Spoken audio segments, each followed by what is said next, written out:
Hi guys and welcome back to the channel Deepak Yadav Education. Welcome to the Daily Hindu News and Editorial Analysis of 12th of February 2024. तो guys आज है तारीख 12 फरवरी 2024 और है Monday. देखेंगे आज के द हिंदू कंप्लीट न्यूज़पेपर को एनालाइज करेंगे। बट लेक्चर में आगे बढ़ने से पहले अगर आपको इस लेक्चर का पीडीएफ चाहिए तो क्या करना है, सबसे पहले डाउनलोड करना है टेलीग्राम, देन उसके बाद जाके सर्च बॉक्स में टाइप करना Deepak Yadav education UPSC. As you can see guys आपको ये वाला चैनल मिल जाएगा, इस पर क्लिक करना और जाकर इस चैनल को ज्वाइन कर लेना।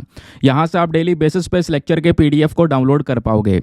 नाउ हमेशा की तरह हम लोग अपने लेक्चर को एक मैप के क्वेश्चन के साथ स्टार्ट करेंगे। तो आज आप सभी को मैप में जाकर देखना है थेम्स रिवर को कहाँ पर है एग्जैक्टली लोकेटेड, इसको अच्छे से मैप में देखना है। देन उसके बाद आकर नीचे कमेंट सेक्शन में टाइप करना, जिससे कि आप लोग इसको लंबे समय तक याद रख पाओगे। साथ ही साथ एक क्वेश्चन सॉल्व करेंगे जो कि यूपीएससी प्रीवियस ईयर साल 2022 के प्रीलिम्स में पूछा गया था। डेली बेसिस पे हम लोग यहाँ पर एक प्रीवियस ईयर क्वेश्चन को भी सॉल्व करते हैं। क्वेश्चन क्या बोलता है, which one of the following statements best describes the role of B cells and T cells in the human body. तो दोस्तों जो बी सेल्स और टी सेल्स होते हैं इनका एक इंपॉर्टेंट रोल क्या है ये आपने बताना है। Option number A, they protect the body from environmental allergens. Option number B, they elevate the body's pain and inflammation. Option number C, they act as a immunosuppressants in the body. या फिर option number D, the protect the body from the disease caused by pathogens. तो इसका सही answer सभी को नीचे comment section में देना है। एटलीस्ट सभी को इसमें पार्टिसिपेट करना है, जैसे मैं आप लोगों से डेली बेसिस पे बोलता हूं। बाय द वे इसका जो करेक्ट आंसर है वो मैंने आपको टेलीग्राम पर प्रोवाइड करवा दिया है, वहां से भी आप इसको चेकआउट कर सकते हो। और अगर वहां पर आंसर नहीं मिलता है तो भी कोई परेशान होने की जरूरत नहीं है, क्योंकि वीडियो के लास्ट में इसके करेक्ट आंसर का डिस्कशन हम लोग करेंगे।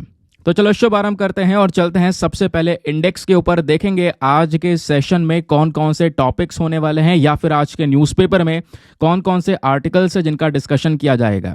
सबसे पहले दोस्तों हम लोग बात करेंगे जो FSSAI है, इन्होंने यहाँ पर जो हम फूड को न्यूज़पेपर में रैप कर लेते हैं ना, उस न्यूज़पेपर के यूज़ को रोकने के लिए बोला है। ऐसा क्यों, उसके पीछे के रीजंस क्या हैं वो भी हम यहाँ पे समझने की कोशिश करेंगे। एक इंपॉर्टेंट टॉपिक है, प्रीलिम्स के लिए कुछ इंपॉर्टेंट फैक्ट्स भी आपको यहाँ पर मिलने वाले हैं। फिर उसके बाद में जो डायरेक्ट टैक्स है वो इंक्रीज होता हुआ नजर आया है, डिस्कस करेंगे डायरेक्ट टैक्स के बारे में, क्या है इसका मेन पर्पस क्या है। बहुत सारे और भी चीज़ें आपको इकोनॉमी के बेसिस पर जानने को मिलेंगी। देन एक और इंपॉर्टेंट आर्टिकल है जहाँ पर बात की जा रही है ग्रेट इंडियन बस्टर्ड, जो है लगातार 2 सालों से आंध्र प्रदेश में दिखाई नहीं पड़ा है, जबकि वहां पर भी ग्रेट इंडियन बस्टर्ड पाया जाता था। तो अभी और ज़्यादा खतरे में पहुंचता जा रहा है ग्रेट इंडियन बस्टर्ड। एनवायरमेंट के पॉइंट ऑफ व्यू से एग्जाम के लिए इंपॉर्टेंट क्वेश्चन यहां पर बन सकता है आपसे। फिर बेसिकली यहां पर एक एडिटोरियल आता है जहां पे हम बात करने वाले हैं यूएई और भारत के संबंध के बारे में। एक बहुत ही शानदार एडिटोरियल जहां पे राइटर ने बढ़िया तरीके से यूएई और इंडिया के जो रिलेशंस हैं उनको डिस्क्राइब किया हुआ है। फिर एक और एडिटोरियल है जहां पर हम बात करेंगे वेमेन रिजर्वेशन इन पॉलिटिक्स के बारे में, और स्पेशली यहां पे वेमेन रिजर्वेशन बिल के बारे में भी मैं आपको बताने वाला हूं। फिर उसके बाद में एक और एडिटोरियल है जहां पर मेंशन किया गया है कि 2023 में ज़्यादातर जो प्रिजनर्स हैं उनको यहां पर जो मौत की सज़ा है वो देखने को मिली है।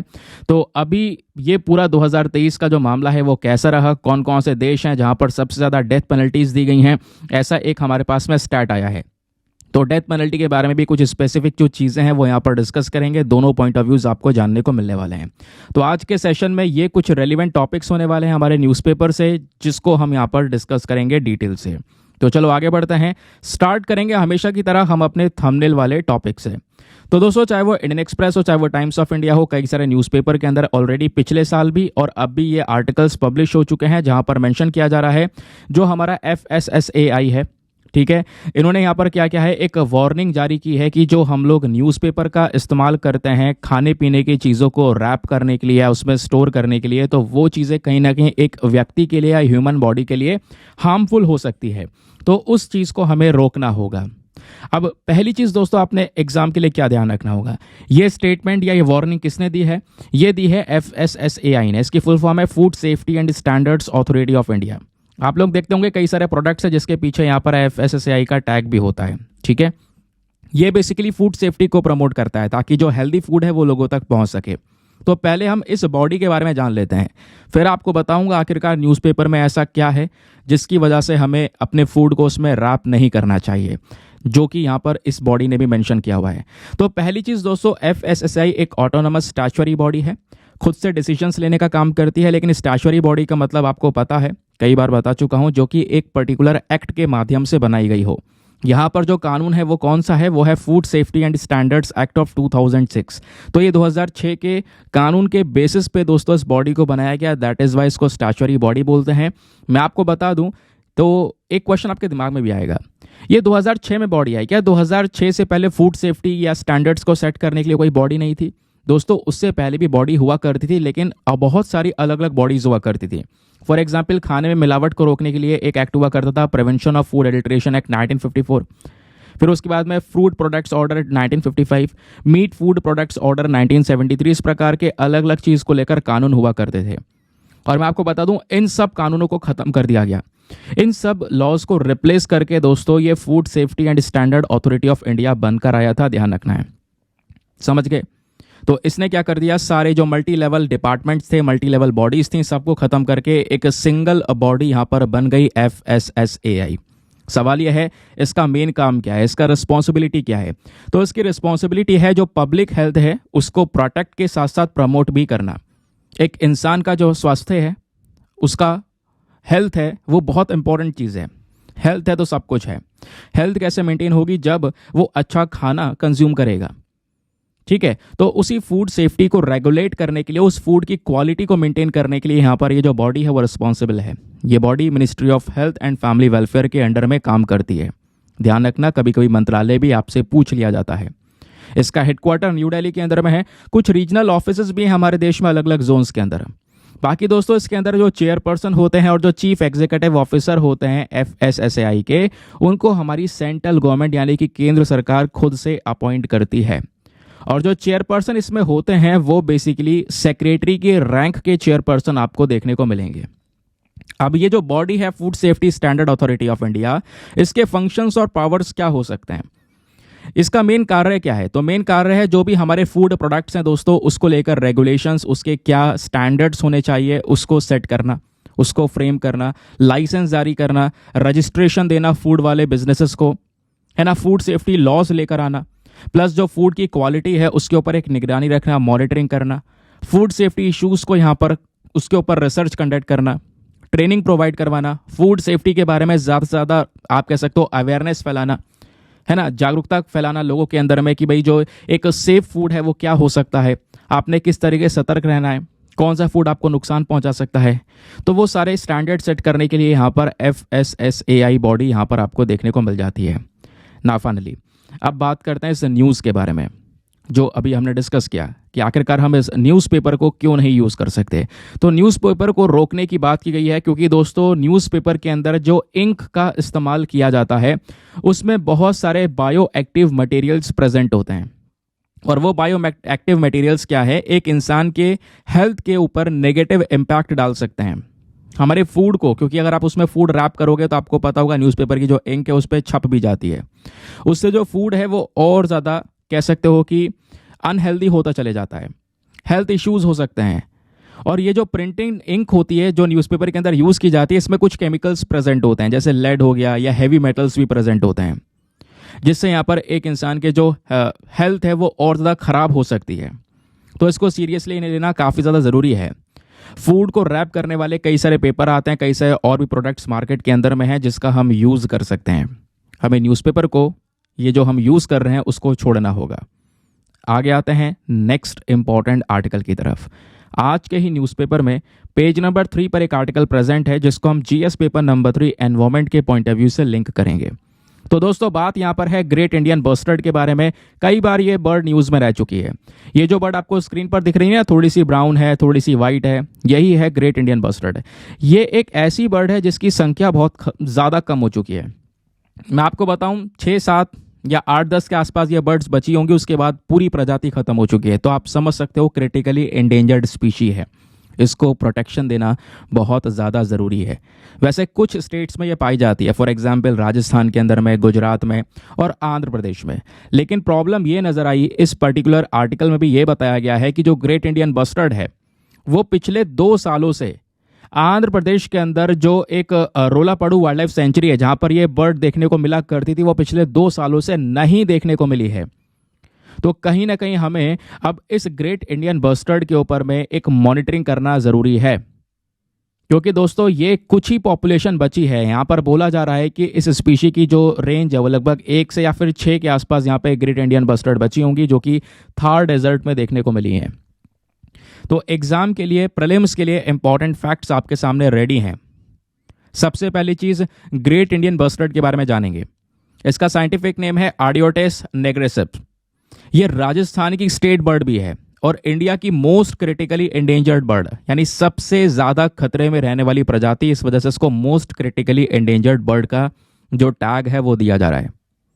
बाकी इसकी पॉपुलेशन की बात करेंगे तो केवल राजस्थान, गुजरात में, प्लस कुछ मात्रा में महाराष्ट्र, कर्नाटक और आंध्र प्रदेश में भी देखने को मिलती है। बट आंध्र प्रदेश में लास्ट 2 ईयर से ये बर्ड नहीं देखने को मिली।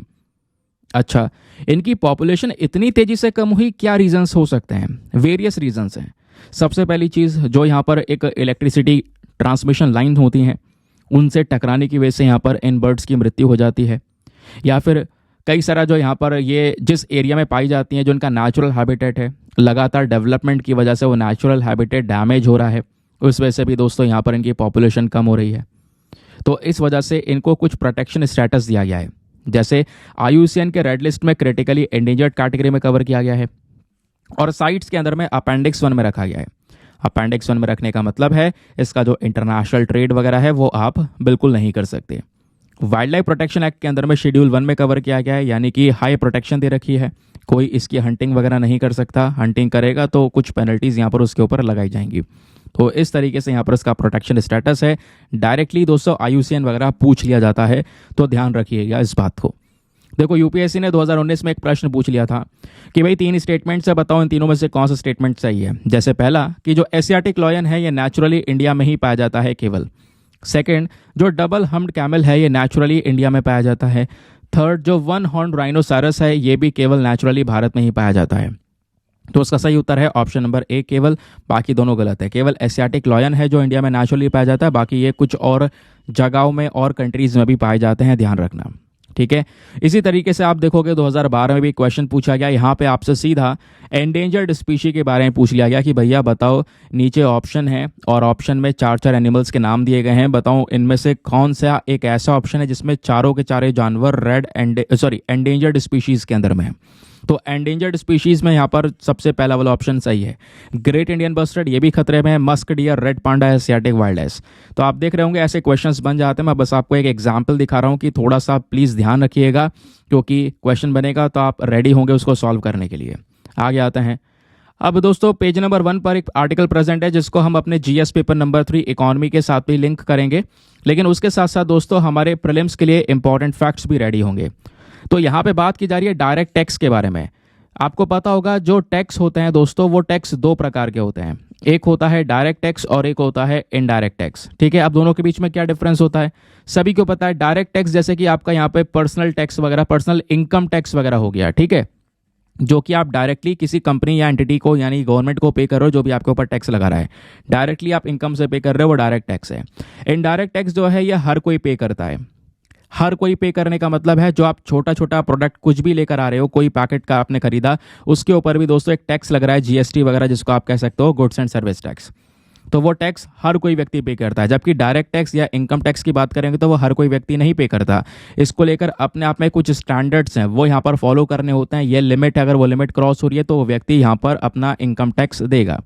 लेकिन इनडायरेक्ट टैक्स हर कोई व्यक्ति यहाँ पर पे कर रहा होता है। तो यहाँ पे बेसिकली हम बात कर रहे हैं डायरेक्ट टैक्स की। तो डायरेक्ट टैक्स का जो कलेक्शन है यहाँ पर अभी February 10 तक, 10 फरवरी का जो यहाँ पर अभी तारीख निकली है, इस तारीख तक अगर आप देखोगे तो टैक्स कलेक्शन खतरनाक रहा। 18.38 लाख करोड़ रुपीस का यहाँ पर देखने को मिला। जो ग्रोथ है वो यहाँ पर 17.30% की हुई है। उसके बाद दोस्तों बताया गया है कि भाई अब डायरेक्ट टैक्स में भी 2 इंपॉर्टेंट टैक्स होते हैं। एक होता है हमारा कॉर्पोरेट इनकम टैक्स, है ना, और दूसरा होता है यहाँ पे हमारा income tax, personal income tax. तो कॉर्पोरेट इनकम टैक्स पिछले साल के कंपैरिजन में 13.57% से बढ़ा है, और जो पर्सनल इनकम टैक्स है वो भी दोस्तों यहाँ पर 26.91% से ईयर ऑन ईयर ग्रो करता चले जा रहा है। तो डायरेक्ट टैक्स का कलेक्शन इंप्रूव हुआ है, इंक्रीज हुआ है। बस खाली इतना सा यहाँ पर डेटा आपने ध्यान में रखना है। अब कितना हुआ है, कैसे बढ़ा है, कितना परसेंटेज से ग्रो हो रहा है, ये सभी चीज़ें एग्जामिनेशन में कभी नहीं पूछी जाती, तो आपने बिल्कुल भी परेशान होने की ज़रूरत नहीं है, क्योंकि दोस्तों इकोनॉमी में ये जो परसेंटेजेस वगैरह ये नहीं पूछे जाते, जो फैक्चुअल डेटा है उसके ऊपर एक स्पेशल फोकस किया जाता है, ध्यान रखिएगा। ठीक है, तो जब भी हम लोग बात करेंगे डायरेक्ट टैक्स की तो आपसे इससे संबंधित कुछ और चीज़ें बन सकती हैं। अगर मैं आपको डिटेल से बताऊं डायरेक्ट टैक्स के और क्या फ़ायदे हो सकते हैं, तो ज़रा इसको थोड़ा ध्यान से सुनना, मैं यहीं पर आपको वो चीज़ें एक्सप्लेन करने वाला हूँ। तो दोस्तों डायरेक्ट टैक्स होता क्या है ये तो आपको पता चल चुका है। इसमें income tax, real property tax, personal tax, ये सारी चीज़ें यहाँ पर हो सकती हैं। सवाल यह है कि इस डायरेक्ट टैक्स का इंपॉर्टेंस क्या है, आखिरकार ये डायरेक्ट टैक्स हमारे लिए क्यों ज़रूरी है। कई सारे रीज़न है। Number 1 reason equity.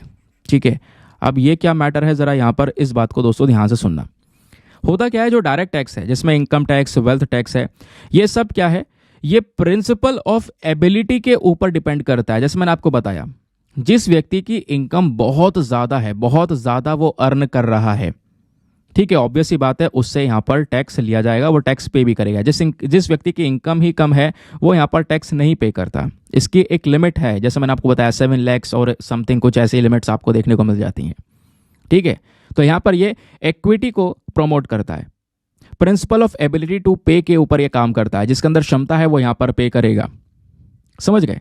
फिर उसके बाद दूसरी चीज़ अगर आप देखोगे, इसका इंपॉर्टेंस है कि ये जो डायरेक्ट टैक्स होता है ना, ये प्रोग्रेसिव होता है इन नेचर। अब ये क्या मैटर है, ज़रा इसको मैं आपको थोड़ा सा एक्सप्लेन कर देता हूँ। जब बात करते हैं प्रोग्रेसिव की, तो दोस्तों अगर आप देखोगे जो डायरेक्ट टैक्स है इसको हम डिज़ाइन करते हैं कैसे, कि भाई एक व्यक्ति जिसके पास में बहुत सारा पैसा है उससे टैक्स लिया जाएगा, ज़्यादा मात्रा में टैक्स काटा जाएगा, उसका कर्व निकाला जाएगा, और वो जो टैक्स यहाँ पर इकट्ठा किया गया है गवर्नमेंट के माध्यम से, वो जो टैक्स है वो ऑब्वियस ही बात है जो पुअर पीपल हैं उनमें डिस्ट्रीब्यूट किया जाएगा। ठीक है, तो ये प्रोग्रेसिव इन नेचर है। इससे क्या हो रहा है, जो इनकम और वेल्थ में इनइक्वालिटीज़ है, जो असमानताएं दोस्तों, वो कम हो रही होती हैं, समझ गए। तो एक सोसाइटी के अंदर इक्वालिटी को ही प्रमोट कर रहा होता है। दैट इज़ वाई हम इसको यहाँ पर नेचर में प्रोग्रेसिव भी मानते हैं। बाकी डायरेक्ट टैक्स थोड़ा प्रोडक्टिव भी होता है। तीसरा इसका इंपॉर्टेंस आप ये लिख सकते हो। अब सवाल यह है कि ये प्रोडक्टिव कैसे है। तो डायरेक्ट टैक्स अगर आप देखोगे, यहाँ से जो भी रेवेन्यू आ रहा है वो इंक्रीज और डिक्रीज होता रहता है ऑटोमेटिकली। कैसे? अब दोस्तों आपको पता है, जैसे देश की नेशनल इनकम है पूरी, ठीक है, हमारी देश की इकॉनमी है। अब इकॉनमी ग्रो करेगी, लोगों के पास में पैसा है, तो ऑब्वियस सी बात है डायरेक्ट टैक्स ज़्यादा रहेगा, ग्रो करेगा, इंक्रीज होगा। और अगर नेशनल इनकम कम है, उसके अंदर चेंज हो रहा है, कंट्री के वेल्थ में अगर चेंज हुआ है, कम हुआ है, तो ऑब्वियस सी बात है जो डायरेक्ट टैक्स है वो कम भी होगा। तो ओवरऑल यहाँ पर वो हमारे कंट्री के वेल्थ के ऊपर भी डिपेंड करता है। बात क्लियर हो गई दोस्तों। उसके बाद यहाँ पे अगर आप बात करोगे तो डायरेक्ट टैक्स में एक और चीज़ होती है, जैसे अगर आप अपना जो पर्सनल इनकम है, जो आप इनकम अर्न कर रहे हो, उसमें से टैक्स पे कर रहे हो, तो इससे यहाँ पे हम सभी व्यक्तियों के अंदर में एक सिविक सेंस क्रिएट होता है।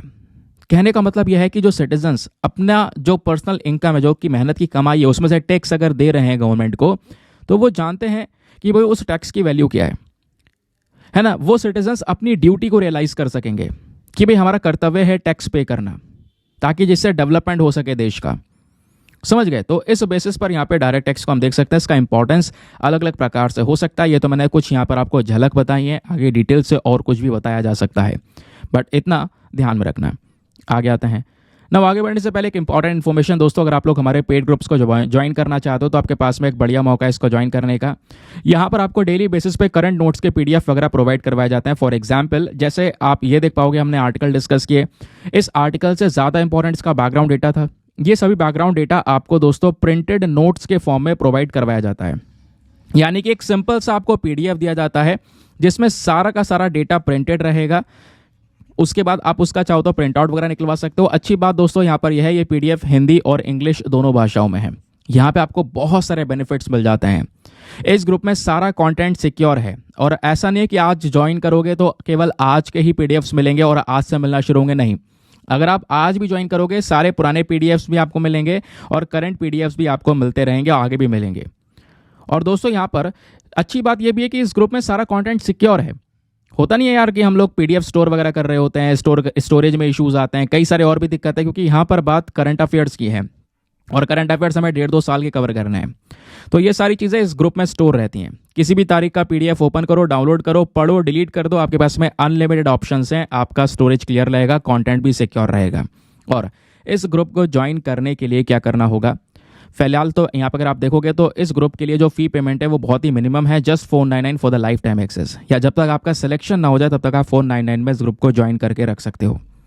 और गारंटी है कुछ दिनों बाद आपका अमाउंट रिकवर हो जाएगा, आपको खुद यहाँ पर फील हो जाएगा, लेकिन उसके बावजूद भी उसके जो बेनिफिट्स है वो आपको मिलते रहेंगे। अब ग्रुप ज्वाइन करना है तो व्हाट्सएप पर जाना, यहाँ पर आपको एक नंबर दिया गया है 8534873368, इस नंबर पर मैसेज कर देना कि हाँ I want to join this group. आपको वहाँ पे पेमेंट का प्रोसेस दिया जाएगा, और पेमेंट के प्रोसेस से ज़्यादा इंपॉर्टेंट आपको डेमो वीडियो का लिंक भी दिया जाएगा, ताकि आप चेक कर सको कि भाई आपको क्या क्या बेनिफिट्स हो रहे हैं। अपने आप को पूरी तरह से सेटिस्फाई करने के बाद में जाकर आप अपना ये इन्वेस्टमेंट कर सकते हैं। चलिए आगे आते हैं नेक्स्ट आर्टिकल पर। नाउ फाइनली आज के एडिटोरियल डिस्कशन पर हम लोग आ चुके हैं। आज का एडिटोरियल का पूरा पेज मैंने आपके सामने रख दिया है। इसमें एग्जाम के लिए क्या इंपॉर्टेंट है, पाकिस्तान के इलेक्शंस बिल्कुल कवर मत करो, हमें नहीं चाहिए। सबसे इंपॉर्टेंट एडिटोरियल आज का है ये वाला। इंडिया और यूएई के रिलेशंस को यहाँ पर राइटर ने डिस्क्राइब किया है, काफ़ी डिटेल से समझाया है कि कैसे भारत और यूएई एक दूसरे के सगे दोस्त बनते चले जा रहे हैं और आगे ये रिलेशन कितना इंपॉर्टेंट रोल प्ले करेगा। सेकेंड एडिटोरियल में बात करेंगे वेमेन रिजर्वेशन बिल 2023 के बारे में। वैसे इस आर्टिकल में बहुत कुछ अलग अलग है जो हमारे एग्जाम के लिए इंपॉर्टेंट नहीं है, लेकिन मैं आपको सोलली इस बिल के बारे में पढ़ाने वाला हूँ। यह बिल है क्या, कैसे यहाँ पर जो वेमेन का रिजर्वेशन है पॉलिटिक्स के अंदर में स्पेशली, उसकी बात लंबे समय से हो रही है लेकिन अभी तक कोई एक्शन नहीं लिया गया है, क्या क्या इसमें चैलेंजेस हैं। फिर एक एडिटोरियल बात करता है यहाँ पर डेथ पेनल्टी के बारे में, इसको भी डिस्कस करेंगे। आखिरकार डेथ पेनल्टी का इशू क्या है, कैसे यहाँ पर लोग इसके फेवर में हैं और साथ ही साथ में इसके अगेंस्ट में भी हैं। तो ये जो एडिटोरियल है स्टार्ट करेंगे पहले हम अपने इंडिया यूएई के रिलेशन वाले आर्टिकल से। तो यहाँ पर अगर आप देखोगे तो राजीव अग्रवाल साहब हैं जिन्होंने यहाँ पर इस एडिटोरियल को लिखा है, और इन्होंने यहाँ पर मैं आपको थोड़ा सा ओवरव्यू दे देता हूँ। इन्होंने बोला है कि अब अरब नेशंस को देखोगे, सारी अरब कंट्रीज़ को देखोगे, उन अरब कंट्रीज़ में से इंडिया ने कई सारे देशों के साथ में अलग अलग अग्रीमेंट को साइन कर रखा है, लेकिन यूएई एक ऐसा देश है जिसके साथ में हमने अग्रीमेंट्स को इम्प्लीमेंट भी किया है अच्छी तरीके से। तो सबसे पहले दोस्तों मैं आपको एक एक पैरा करके हर एक इंफॉर्मेशन राइटर की हर एक पॉइंट यहाँ पे समझाने की कोशिश करता हूँ। राइटर बोलता है अभी देखो ये एडिटोरियल ये क्यों लिखते हैं, क्योंकि अभी प्रधानमंत्री नरेंद्र मोदी जी एक ऑफिशियल विजिट पर जाने वाले हैं यूएई के अंदर। कब विजिट होने वाली है, कल के दिन। आज 12 फरवरी है, कल 13 और 14 फरवरी को दोस्तों यहाँ पर एक ऑफिशियल विजिट होने वाला है। इस विजिट में क्या होगा, बेसिकली पीएम मोदी जा रहे हैं यूएई के अंदर जो एक मंदिर बनाया गया है उसका उद्घाटन करने के लिए। एक मंदिर, काफ़ी बड़ा मंदिर बनाया गया है अबू धाबी के अंदर में। और मैं आपको बता दूं ये जो कल ऑफिशियल विजिट होगी यूएई में वो प्रधानमंत्री मोदी जी की 7वीं विजिट होने वाली है 2015 से अभी तक, और पिछले 8 महीनों में 3री विजिट होने वाली है। तो लगातार बहुत सारी जो विजिट्स हैं यूएई में हुई हैं हमारे पीएम की। इंडिया के जो संबंध हैं यूएई के साथ में वो लगातार one of the most important bilateral relationships बनते चले जा रहे हैं, और ये केवल फायदा यूएई को ही नहीं मिल रहा है, इंडिया को भी दोस्तों, दोनों को यहाँ पर इसके बेनिफिट्स मिलेंगे। यूएई इंडिया का एक स्ट्रेटेजिक पार्टनर बन चुका है। One of the most important engagement पूरे गल्फ रीजन में हमारा यूएई के साथ में है। और स्पेशली बात करेंगे कुछ पर्सनल रिलेशंस, अगर हम देश के स्तर की बात करेंगे वो ठीक है, लेकिन उसके अलावा जो यूएई के प्रेसिडेंट हैं शेख मोहम्मद बिन जायद अल नहायन और दूसरी तरफ यहाँ पर इंडिया के प्रधानमंत्री नरेंद्र मोदी जी, दोनों के बीच में जो पर्सनल रिलेशन है दोस्तों वो भी बहुत ही ज़्यादा क्लोज हैं। फिर ये जो टेम्पल आज के समय पर आपको देखने को मिलेगा यूएई के अंदर में, ये 27 एकड़ में बनाया गया दोस्तों, एक बहुत बड़े ज़मीन पर, और इसमें जो डोनेशन है वो यूएई के प्रेसिडेंट की साइड से भी आया है। और ये टेम्पल दोस्तों हिंदू टेम्पल में दूसरा सबसे बड़ा मंदिर होने वाला है यूएई में पिछले कुछ सालों के अंदर। जो सबसे बड़ा, यानी कि ये दूसरा सबसे बड़ा है, इससे पहले जो सबसे बड़ा वाला है फर्स्ट नंबर पर आने वाला, वो अक्टूबर 2022 में ऑलरेडी ओपन कर दिया गया था। ठीक है, उसके अलावा दोस्तों ये जो विजिट होने वाली है यहाँ पर पीएम मोदी, जो वर्ल्ड गवर्नमेंट समिट होने वाला है 14 फरवरी को, उसको भी अटेंड करेंगे दुबई में। वहाँ पे as a guest of honour यहाँ पर उनको बुलाया गया है। अब बात करते हैं इन दोनों देशों के पिलर ऑफ टाइज की, इनके रिलेशनशिप की। तो इंडिया और यूएई की जो स्टोरी है, जो इनकी कहानी है, वो यहाँ पे अगर आप टेम्पल्स, फेथ या ये सारी चीज़ें देखोगे, पार्टनरशिप देखोगे, तो उससे भी कहीं गुना ज़्यादा दूर और गहरी जा चुकी है। इनके जो स्पेशल रिलेशनशिप यहाँ पे अगर आप देखने को मिलेंगे वो यूएई के प्रेसिडेंट की वजह से भी देखने को मिलेंगे। यूएई का प्रेसिडेंट का एक बहुत बड़ा कह सकते हो कि अच्छा रिएक्शन देखने को मिलता है इंडिया के प्रति। रिसेंटली आपको पता होगा गांधीनगर के अंदर में यूएई के प्रेसिडेंट के साथ में रोड शो किया गया था इंडियन प्राइम मिनिस्टर ने। तो रोड शो वहाँ पे हुआ पूरी तरह से, है ना। और उसके अलावा दोस्तों यहाँ पर यूएई के प्रेसिडेंट को कई बार हम लोगों ने अलग अलग, फॉर एग्जांपल जो वाइब्रेंट गुजरात समिट हुआ था उसमें गेस्ट के तौर पे, चीफ गेस्ट के तौर पर बुलाया, इनवाइट किया। उसके अलावा जो एक COP28 क्लाइमेट समिट हुआ था यहाँ पे पीएम मोदी गए थे। इंडिया यूएई दोनों ने मिलकर ग्लोबल क्लीन क्रेडिट इनिशिएटिव को यहाँ पर लॉन्च किया। दूसरे स्पेशल और स्ट्रॉन्ग पिलर क्या है इनके बीच की इकोनॉमिक पार्टनरशिप, जो ये बायलैटरल ट्रेड है, जो व्यापार है दोस्तों इन दोनों के बीच का, वो 85 बिलियन यूएस डॉलर्स पहुंच चुका है 2022-23 में। आप इमेजिन करो, ये व्यापार 85 बिलियन यूएस डॉलर्स, जिसके साथ में यूएई इंडिया का तीसरा सबसे बड़ा ट्रेडिंग पार्टनर यानी व्यापार में एक पार्टनर बन चुका है। इंडिया का सेकंड लार्जेस्ट एक्सपोर्ट डेस्टिनेशन बन चुका है, क्योंकि भारत यहाँ पे यूएई को बहुत कुछ एक्सपोर्ट भी करता है। यूएई चौथा सबसे बड़ा इन्वेस्टर बन चुका है इंडिया का। इंडिया यूएई के जो इकोनॉमिक पार्टनरशिप एग्रीमेंट है इन दोनों के बीच में, वो साइन हुआ था 18 फरवरी 2022 में। और कुछ ही समय के अंदर अंदर दोस्तों यहाँ पर ये जो व्यापार है वो इंक्रीज होता चला गया। हमारा टारगेट है इस व्यापार को 100 बिलियन यूएस डॉलर से भी ज़्यादा का हम यहाँ पर क्रॉस कर सकें। इंडियन गवर्नमेंट ने यहाँ पर जो बायलैटरल इन्वेस्टमेंट ट्रीटी है यूएई के साथ में, उसको भी यहाँ पर अप्रूवल दे दिया है, जिसकी वजह से क्या होगा, इनके जो बायलैटरल इकोनॉमिक एंगेजमेंट्स हैं, इन्वेस्टमेंट्स हैं, मैन्युफैक्चरिंग है, फॉरेन डायरेक्ट इन्वेस्टमेंट है, इन सब के अंदर इंप्रूवमेंट होगा, व्यापार और गहरा होगा। ये दोनों देश एक दूसरे के ऊपर काफ़ी निर्भर होते चले जाएंगे। फिर बात है फिनटेक की। तो फिनटेक एक और दूसरा एरिया है जहां पर यूएई इंडिया को काफ़ी पसंद करता है, क्योंकि दोस्तों यहाँ पे रुपे कार्ड की बात करेंगे तो एक इंपॉर्टेंट कंपोनेंट है। इंडिया का जो पूरा का पूरा डिजिटल पब्लिक इंफ्रास्ट्रक्चर है, वहाँ पे रुपे कार्ड। अब रुपे कार्ड यूएई के अंदर में एक्सेप्ट किया जा रहा है अगस्त 2019 से ही, और जुलाई 2023 से जो रूपी है, हमारा इंडिया का रुपया है दोस्तों, इसको भी एक्सेप्ट किया गया दुबई के एयरपोर्ट पर। जो दुबई के एयरपोर्ट पर जाओगे, ट्रांजैक्शंस करोगे तो वहाँ पर रुपी भी एक्सेप्टेबल है, आप रुपये में भी पेमेंट कर सकते हैं। इंडिया और यूएई दोनों मिलकर रुपी और दिरहम का सेटलमेंट सिस्टम के ऊपर यहाँ पे काम कर रहे हैं कि भाई दोनों एक दूसरे को रुपी में पेमेंट कर सकें, अपनी लोकल करेंसीज में पेमेंट कर सकें, ताकि जो डॉलर के ऊपर डिपेंडेंसी है वो यहाँ पर रुक जाए। और ये काम हुआ भी दोस्तों।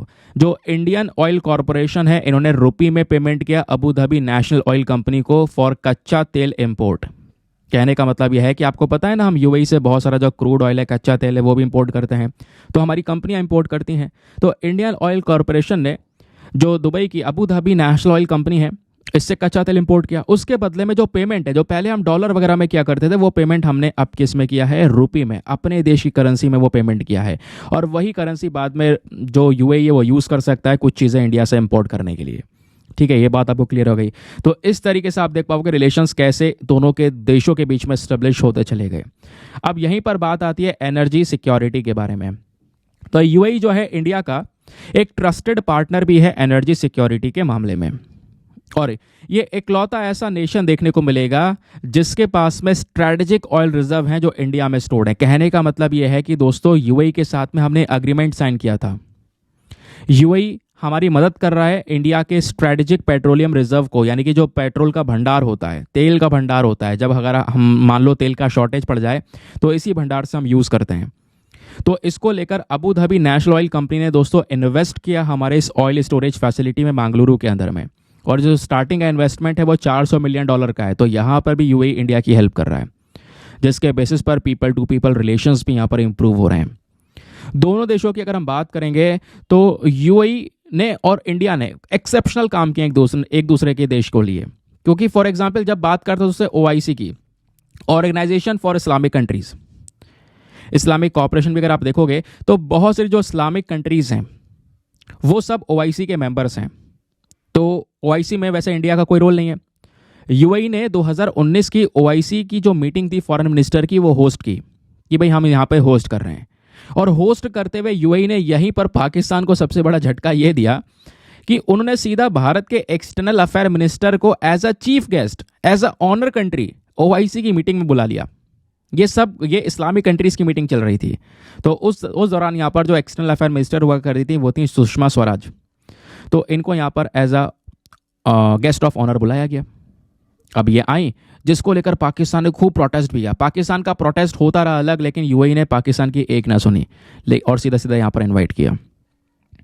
और उससे पहले 2018 में इंडिया ने भी ऐसा ही किया था। इंडिया यहाँ पर गेस्ट ऑफ ऑनर था अबू धाबी नेशनल फेस्टिवल के अंदर में। यूएई के जो प्रेसिडेंट है उनको हमने अपने जो हम लोग सेलिब्रेशन करते हैं 26 जनवरी पर, उस दौरान भी यहाँ पे यूएई के प्रेसिडेंट को हम लोगों ने इनवाइट किया था, उन्हें बुलाया था। 2017 का जो रिपब्लिक डे परेड था उसमें यहाँ पर यूएई के प्रेसिडेंट आए थे। ठीक है, यूएई यहाँ पर G20 में से कुछ ऐसा देश था जिसको यहाँ पर स्पेशली भारत ने पिछले साल सितंबर 2023 में इनवाइट किया था, स्पेशल तरीके से इनविटेशन गया था। उसके अलावा जो IIT Delhi Abu Dhabi campus है दोस्तों, ये भी एस्टेब्लिश हो रहा है। यूएई यहाँ पर अपना एक कंसुलेट कह लो, एम्बेसी की तरह एक ऑफिस यहाँ पर ओपन कर चुका है हैदराबाद के अंदर जून 2023 में। ये इस तरीके से रिलेशंस एस्टेब्लिश हो रहे हैं, ये राइटर ने समझाया। अब बात करते हैं दोनों देशों के स्ट्रैटेजिक टाइज के बारे में। जब बात करते हैं दोनों रीजन्स की, तो दोनों ही देश दोस्तों आपस में क्लोज कोऑर्डिनेशन के बेसिस पर काम कर रहे हैं। जैसे फॉर एग्जांपल कई सारे ग्रुप हैं, I2U2 ग्रुप के बारे में आपने सुना होगा। I2U2 ग्रुप में दोस्तों कौन कौन से हैं? I2U2 कह लो या वेस्ट एशियन क्वाड ग्रुप कह लो, इसमें India, Israel, United states and UAE, ये 4 देश हैं जो कि मिलकर आपस में काम कर रहे हैं। इतना ही नहीं, अभी जो IMEC कॉरिडोर है, that is India middle east economic corridor, जहां पे भारत को यूरोप से जोड़ने की बात की जा रही है, उसमें भी यूएई का एक इंपॉर्टेंट रोल है दोस्तों। और ये जो कॉरिडोर होने वाला है, ये चाइना के बेल्ट एंड रोड इनिशिएटिव को पूरी तरह से मात देगा। यूएई को भी समझ में आ रहा है कि हाँ, ये जो कॉरिडोर है इससे कितने सारे बेनिफिट्स मिलने वाले हैं। फिलहाल ये कॉरिडोर के ऊपर काम होना शुरू हो जाता, लेकिन गाजा पट्टी में जो वॉर हुआ उसकी वजह से ये काम रुक गया। लेकिन अभी जो ये पीएम मोदी की विजिट होगी और भी कई सारी मीटिंग्स होंगी, इन सब विजिट्स के अंदर में दोस्तों इस गाजा पट्टी के क्रिटिकल इशू को भी डिस्कस किया जाएगा। देखा जाएगा कि IMEC कॉरिडोर किस तरीके से इंप्लीमेंट किया जाएगा, क्योंकि ऐसा नहीं है कि इन कंट्रीज ने बोल दिया हो कि IMEC कॉरिडोर हम इंप्लीमेंट ही नहीं करेंगे, ऐसा कुछ भी नहीं है दोस्तों। IMEC कॉरिडोर फिर भी बनेगा। इंडिया के बहुत सारे यहाँ पर गहरे स्ट्रेटेजिक पार्टनरशिप एग्रीमेंट्स देखने को मिलेंगे दुनिया भर में, बट इतना ज़्यादा एक स्ट्रॉन्ग रिलेशन किसी देश के साथ में इतना नहीं देखने को मिलेगा जितना यूएई के साथ में आपको नज़र आता है। समझ गए? ये जो दोनों कंट्रीज़ अगर आपको दोस्तों देखने को मिल जाती हैं, तो दोनों कंट्रीज़ की जो ये पार्टनरशिप है ये अभी यहाँ पर अपने मिडिल स्टेज में है। अभी बहुत समय है और बहुत साल बाकी हैं, उन सालों में ये और ज़्यादा स्ट्रॉन्गर होती हुई चली जाएगी, ऐसा यहाँ पर राइटर मेंशन करते हैं। आई होप दोस्तों आपको एक क्लैरिटी मिल चुकी होगी। पूरा एडिटोरियल यहाँ पे मैंने आपको वर्ड टू वर्ड एक्सप्लेन कर दिया है। हर एक इंपॉर्टेंट इन्फॉर्मेशन मैंने आप लोगों को यहाँ पर बताने की कोशिश की है। क्लियर? चलिए, यहाँ पर ये कुछ जैसे यहाँ पर फ्रेंडशिप डे पर ये जो बैंड वगैरह पहना रहे हैं एक दूसरे को, तो कुछ ये फोटोज़ वगैरह थे यहाँ पर इंडिया यूएई को लेकर। तो यूएई कहाँ पर है ये आप देख पाओगे, ये है इंडिया और यहाँ पर ये है आपको यूएई देखने को मिल जाएगा। ठीक है, ये यूएई है सऊदी अरेबिया के जस्ट बराबर में। आगे आते हैं नेक्स्ट, एक और इम्पॉर्टेंट एडिटोरियल। विपुल, अनिकेत और संजय कुमार साहब ने यहाँ पर इस एडिटोरियल को लिखा है। ये बात कर रहे हैं कि कैसे जो वेमेन है इनका रिप्रेजेंटेशन पॉलिटिक्स में हमको देखने को मिल सकता है। इन्होंने कई सारे यहाँ पर कैलकुलेशंस अलग अलग पॉलिटिकल पार्टीज का जिक्र कर दिया है हमारे एग्जामिनेशन के लिए। ये सब इंपॉर्टेंट नहीं है, इंपॉर्टेंट है। तो यहाँ पर इन्होंने बात भी कही है वेमेन रिजर्वेशन बिल की। तो पार्लियामेंट में पिछले साल वेमेन रिजर्वेशन बिल पास हो चुका है, अब वो इम्प्लीमेंट होगा। किस तरीके से इंप्लीमेंट होगा, कब इंप्लीमेंट होगा, उसके बारे में कुछ जिक्र किया गया। आओ एक एक करके सारी इंफॉर्मेशंस को हम यहाँ पर दोस्तों कवर करते हुए चलेंगे। तो सबसे पहली चीज, हाल ही में लोकसभा और राज्यसभा दोनों ही जगह से जो वेमेन रिजर्वेशन बिल 2023 है इसको पास कर दिया गया, या इसको हिंदी में नारी शक्ति वंदन अधिनियम के नाम से भी हम लोग जान रहे हैं। तो 128 कॉन्स्टिट्यूशन अमेंडमेंट बिल था दोस्तों जिसको पास किया गया है। इस बिल की मेन मांग है लोकसभा के अंदर, स्पेशली ध्यान रखना, स्पेशली लोकसभा हो गया और स्टेट लेजिस्लेटिव असेंबलीज हो गई और दिल्ली असेंबली हो गया, यहाँ पर महिलाओं के लिए 1/3 सीट्स को रिजर्व कर देना कि भाई 1/3 सीट जो है वो महिलाओं के लिए रहने वाली हैं, 1/3 सीट्स महिलाओं के लिए रहने वाली हैं। और ये जो रिजर्वेशन है ये कुछ जो शेड्यूल कास्ट और शेड्यूल ट्राइब्स के लिए सीट्स रिजर्व्ड है वहां पर भी अप्लाई होगा। अब सवाल यहाँ पर यह है कि आखिरकार इस बिल की हमें ज़रूरत क्या पड़ गई, वेमेन के रिप्रेजेंटेशन को पॉलिटिक्स में क्यों बढ़ाना है। अगर मैं आपको बताऊं दोस्तों, ये जो महिलाओं को एक आरक्षण दिया जा रहा है लोकसभा के अंदर में या पॉलिटिक्स के अंदर में, ये बहुत ज़रूरी भी है। और इसकी शुरुआत हमारे former prime minister Shri Atal Bihari Vajpayee ji ने की थी 1996 में, और तब से सरकार ने बहुत कोशिशें की कि इस प्रकार से महिलाओं के लिए एक रिजर्वेशन लाया जाए। लेकिन हर बार दोस्तों प्रॉपर मेजोरिटी की ना मिलने की वजह से ये जो बिल है इसको कोई अप्रूवल मिला ही नहीं।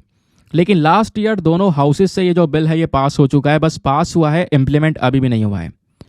अगर आप देखोगे इतिहास में पहले कई बार हमने कोशिश की है महिलाओं के लिए इस तरीके से पॉलिटिक्स में सीट्स को रिजर्व करने की। फॉर एग्जांपल सबसे पहले कोशिश हुई 1996 में।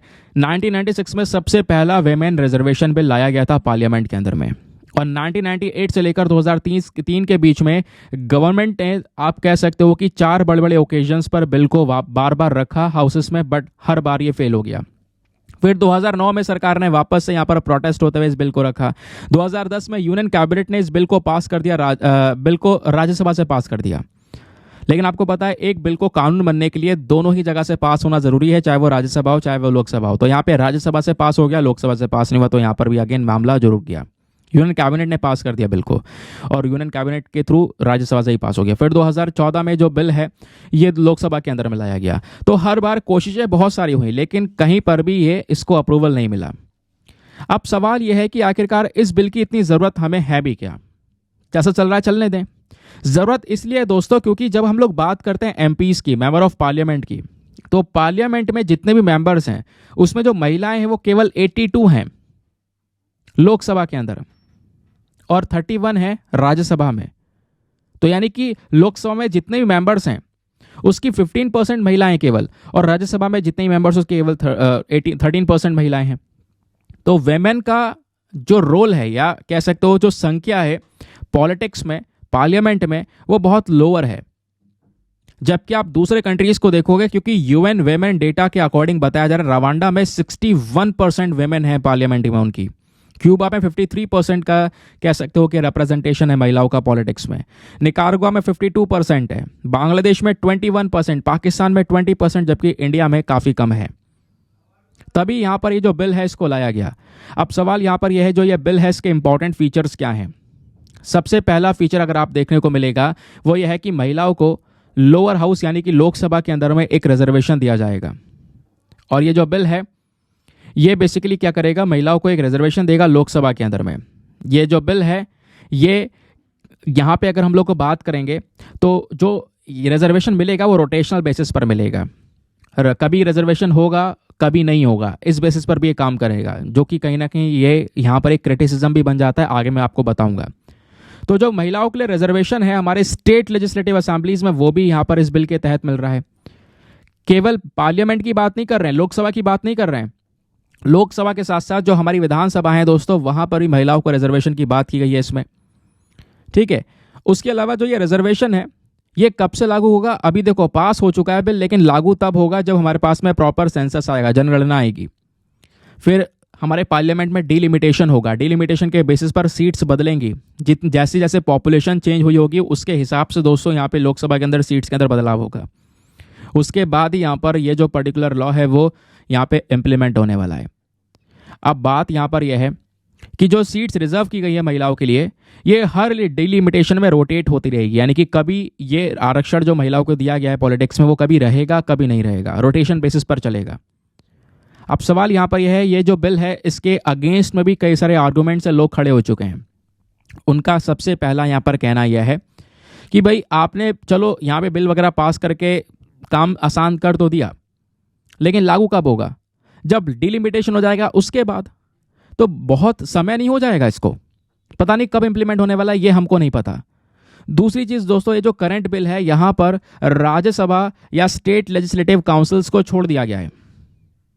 अगर हम लोग बात करते हैं वेमेन रिजर्वेशन की तो आपने केवल स्टेट लेजिस्लेटिव असेंबली विधानसभा की बात कर ली, और दूसरी चीज यहां पे आपने लोकसभा की बात कर ली, और जो हमारा राज्यसभा और बाकी यहां पर स्टेट की जो लेजिस्लेटिव काउंसिल्स है वो रह गई।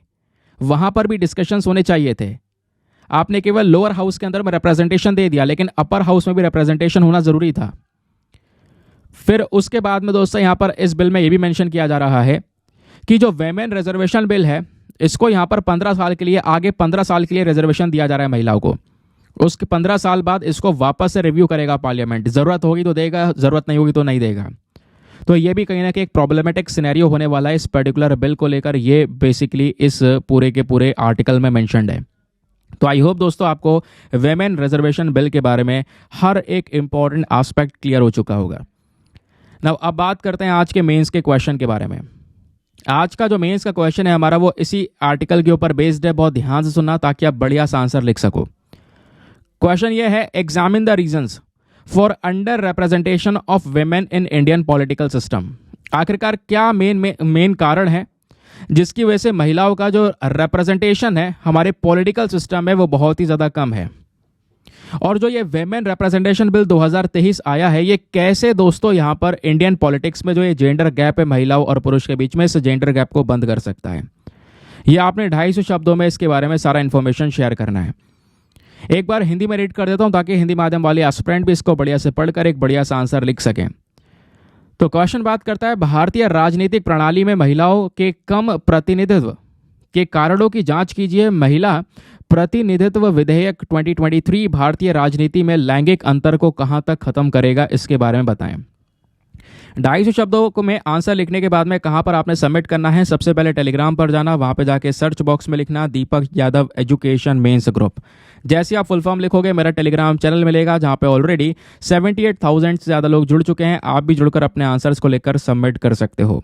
अपने आंसर को जब आप सबमिट करोगे तो साथ ही साथ में एक छोटा सा काम और करना है, एटलीस्ट सभी लोगों को 2-2 आंसर्स रिव्यू करने हैं। जब आप सभी लोग 2-2 आंसर्स को रिव्यू करोगे बहुत सारे फायदे होंगे आपको भी और सामने वाले को भी।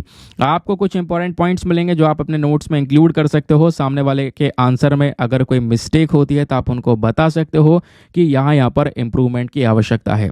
तो इस प्रकार से वो पूरा का पूरा ग्रुप कोऑपरेटिव वे में काम कर रहा है। अब आगे आते हैं नेक्स्ट एडिटोरियल की तरफ। अब जो अगला एडिटोरियल दोस्तों हमारा स्टैट भी है। कुछ स्टैटिस्टिक्स यहाँ पर मेंशन की गई हैं।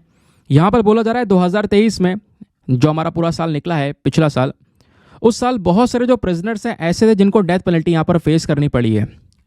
ऐसे बहुत सारे कैदी आपको देखने को मिलेंगे।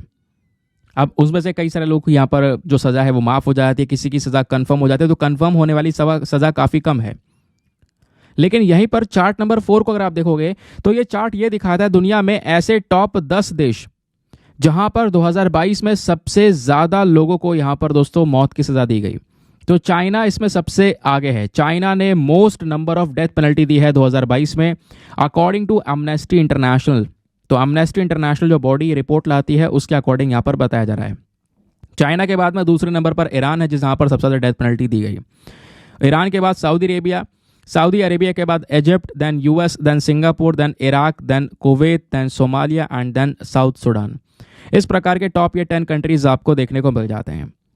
अब यहाँ पर ना सुप्रीम कोर्ट के भी कई सारे ऑर्डर्स हैं डेथ पेनल्टी को लेकर। तो डेथ पेनल्टी को लेकर पूरा ये पर्टिकुलर इशू क्या है बहुत ध्यान से सुनना, मैं यहीं पर आपको सारी चीज़ें एक्सप्लेन करूंगा। डेथ पेनल्टी को हम लोग कैपिटल पनिशमेंट के नाम से भी जानते हैं, सबको पता है ना।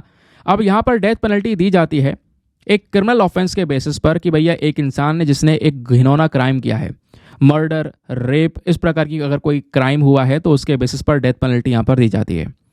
और डेथ पेनल्टी को कहीं ना कहीं एक मोस्ट सूटेबल पनिशमेंट भी माना जाता है। अगर कोई वर्स्ट क्राइम है, एक 72 से 72 क्राइम है, तो उसके लिए यहाँ पर मौत की सज़ा एक सबसे अच्छा तरीका ही है, यहाँ पर यह बताया गया।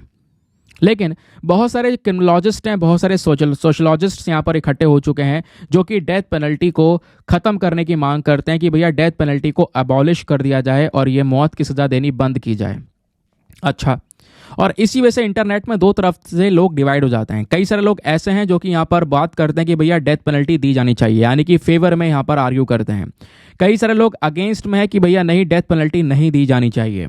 तो जब फेवर की बात करते हैं तो कई सारे लोगों का यहाँ पर कहना यह है कि डेथ पेनल्टी जो है ये सही है।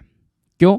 इससे यहाँ पर जो व्यक्ति ने क्राइम को सफ़र किया है उसकी जो फैमिली है, विक्टिम की जो फैमिली है, उनके लिए न्याय का रास्ता यही है कि भैया जिस व्यक्ति ने क्राइम किया है उसको डेथ पेनल्टी मिले।